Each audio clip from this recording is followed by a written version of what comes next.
Cody Rhodes can't make Seth Rollins be stupid. I'm Casualeann. Come with me.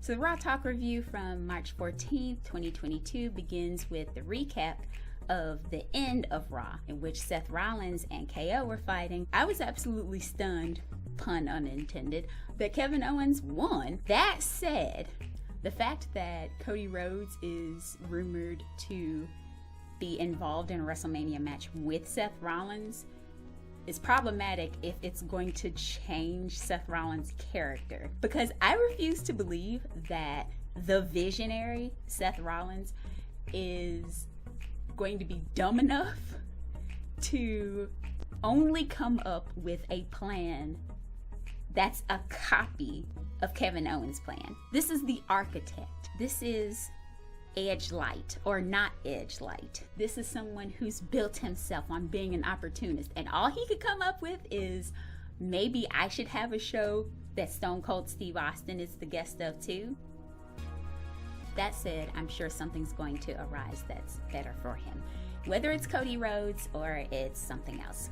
Further, the Street Profits have garnered a chance at the Raw Tag Team Championships held by Arcade Bro. Damian Priest and Finn Balor, in their match that wasn't for the United States Championship, couldn't be bothered to be free of shenanigans, as Austin Theory was ringside and interfered, allowing Priest to get the victory. If this didn't matter as a match in terms of actually being for the title, what would it have hurt for one of them to get a clean victory? If it does matter in terms of there being a build to a championship match, maybe Damian Priest could have won clean and they could have been one apiece in clean victories. I don't get it. But Kevin Patrick asks Austin Theory about his plans for WrestleMania and his enhanced aggression. This is also something I don't understand, because Austin Theory is not feuding with Finn Balor. This was just a night of confusion for me. Austin Theory is feuding with Pat McAfee. Either Pat McAfee needs to start showing up on Raw, or we don't need Austin Theory anywhere near Finn Balor. This is not his fault. Austin informs us that there's a lot we have yet to see about him. Yeah, he's sexy, he's got the brains, he's got the big future, and Pat McAfee, he doesn't have any of that. Kevin Patrick grows a huge pair of Vince McMahon grapefruits and asks Austin if he thinks that he can do the journalist's jobs. Austin threatens to wipe Pat McAfee into the mat. Meanwhile, back at headquarters, Jerry the King Lawler says Austin Theory does indeed have the arms, but Pat McAfee has the legs, referring to his career as a punt kicker. So King considers Austin Theory so handsome that he reminds King of a young him.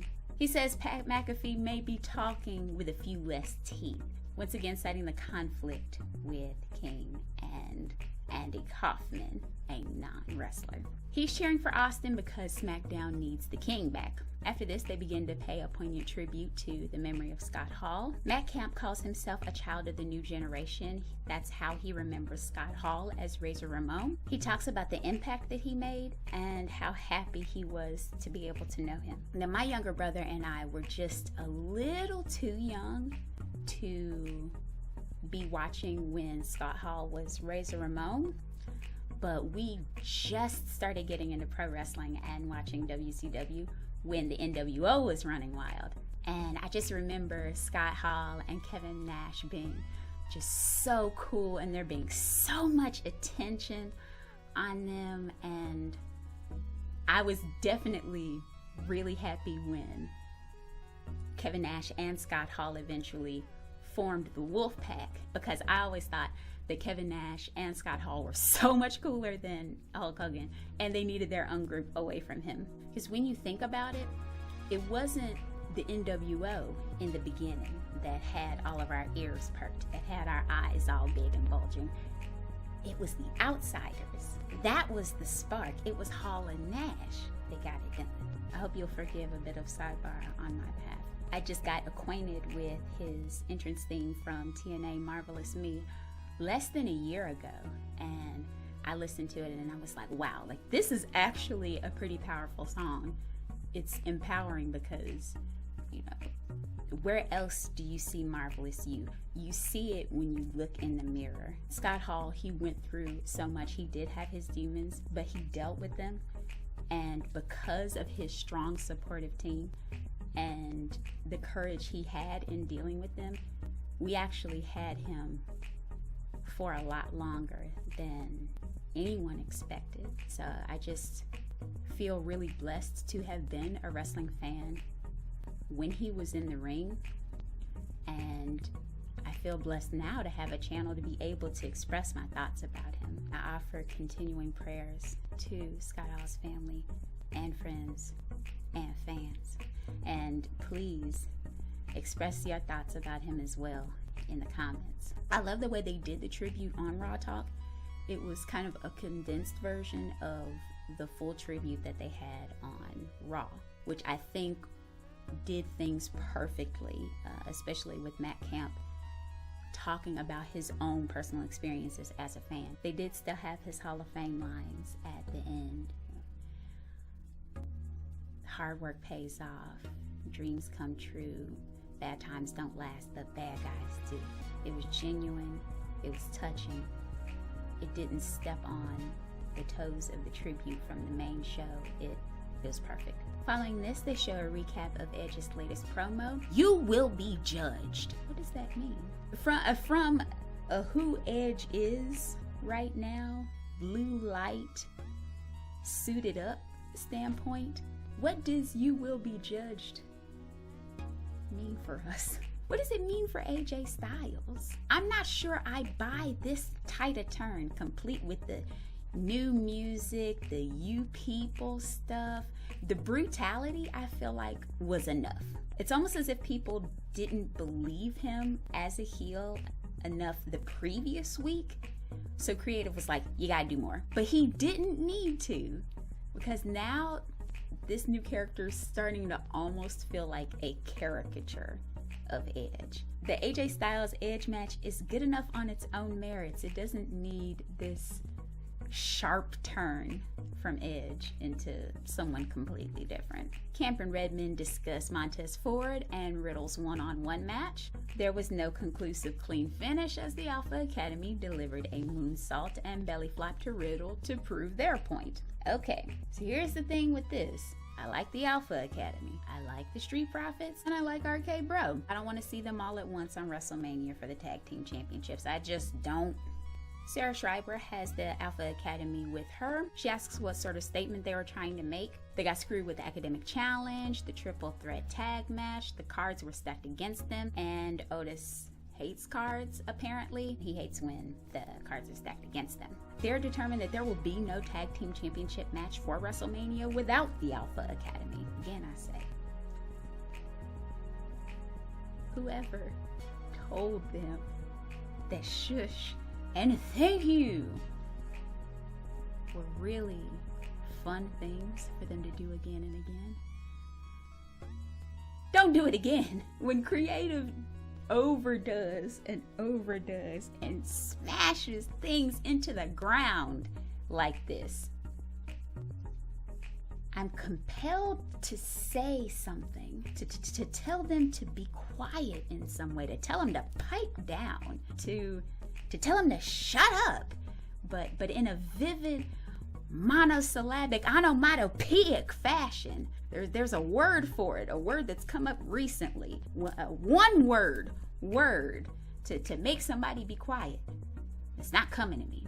Oh well. Following some ads, we get a replay of the post-match angle with Becky wrapping Bianca's hair around a chair, then yanking the entire contraption into the ring post. They still keep calling it a weapon and completely ignore the fact that Bianca didn't touch Becky with her hair until Becky unloaded on her for half the match the week before. Maybe I have a little too much personal stake in this, but the way that they're handling the Becky-Bianca hair dynamic is a little insensitive to me. For Black women, our hair is culturally significant to us, and for Bianca to literally have a t-shirt on that says "do not touch my hair," and for her to not use it as a weapon until it's a point of retaliation, and Becky actually vowing to come for her hair.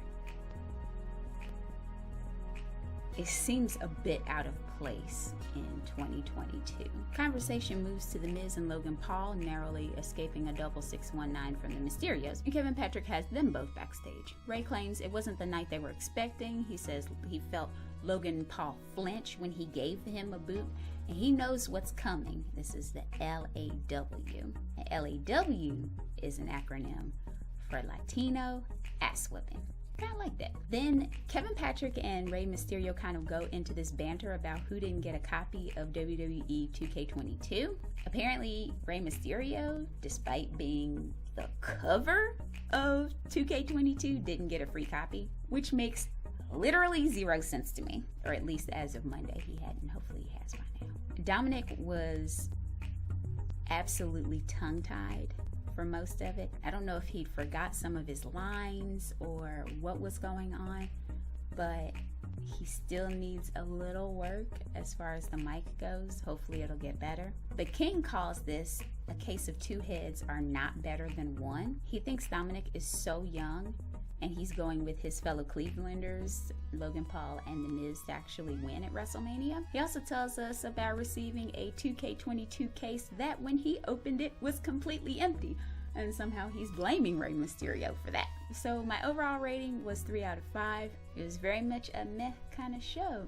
Again, Dominic didn't really have it together in terms of the lines. The Alpha Academy segment was just full of shushes and thank yous. I'm over all of it, unfortunately. Austin Theory was okay too, but there was nothing particularly outstanding about his promo, and it feels a little early for him to be disparaging journalists that much, to the point that Kevin Patrick has been waiting on him for 15 minutes. I get that he's a Vince McMahon protege, but the writing and material didn't back up that sort of lofty status. So what do you all think?